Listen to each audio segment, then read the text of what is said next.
Hello my dear student, welcome to K Chauhan vision. आज मैं आपके सामने गुरुत्वाकर्षण लेसन में से एक क्वेश्चन लेके आई हूँ और क्वेश्चन है गुरुत्वाकर्षण के सार्वत्रिक नियम के क्या महत्व है।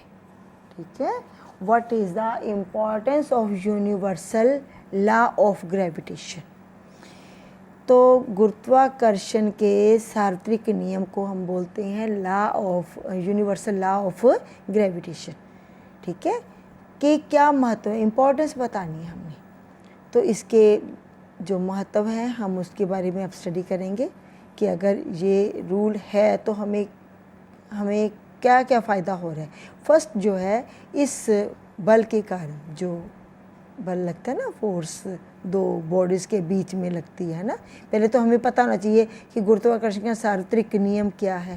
तो ये सार्वत्रिक नियम ये कहता था कि इस यूनिवर्स की कोई भी दो वस्तुएं जो हैं, ठीक है, जिसका मास एक का m1 और एक का m2 होगा, ये दोनों एक दूसरे को अट्रैक्ट करती हैं और ये आकर्षण बल जो है ये दोनों के द्रव्यमानों के तो समानुपाती होता है, उनके गुणा के, प्रोडक्ट के और उनके बीच की डिस्टेंस के जो है वो व्युत्क्रमानुपाती होता है। और ये समानुपाती का निशान हटाने के लिए हम यहाँ पर जी लगाते थे, बाकी सारा फार्मूला ये था। हमने ये पुरानी वीडियो आप निकाल के देख सकते हो।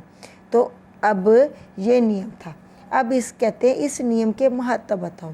तो पहली बात तो ये जो बल है ना, वो पृथ्वी से हमको बांधे रखता है, नहीं तो हम कहाँ के कहाँ पहुँच जाते। अगर ये बल ना होता तो हम भी तो एक वस्तु है ना, और पृथ्वी भी एक वस्तु है। तो दो वस्तुओं के बीच आकर्षण हो रहा है, हम में और पृथ्वी में जो आकर्षण हो रहा है उसके कारण ये आकर्षण जो है, ये इस बल के कारण हम पृथ्वी के साथ जुड़े रहते हैं। ठीक है, दूसरा पॉइंट, यही बल जो है वो पृथ्वी के चारों ओर चंद्रमा की गति को भी बनाए रखता है।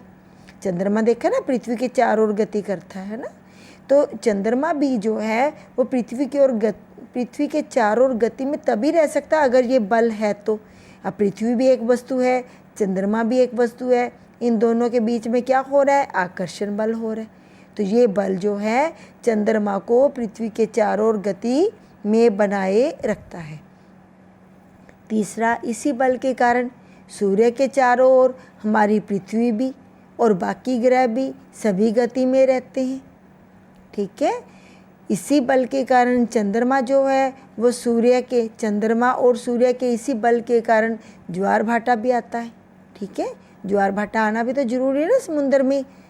तो इससे जो है वो पानी में गति रहती है और जो बहुमूल्य पदार्थ होते हैं वो भी ज्वार भाटे के साथ ऊंचाई पर आ जाते हैं। ठीक है, तो आजकल तो ज्वार भाटा से बिजली भी पैदा करने की प्लानिंग चल रही है। ठीक है, और बहुत छोटे लेवल पर पैदा हो रही है पर बिग लेवल पर अभी चल रही है।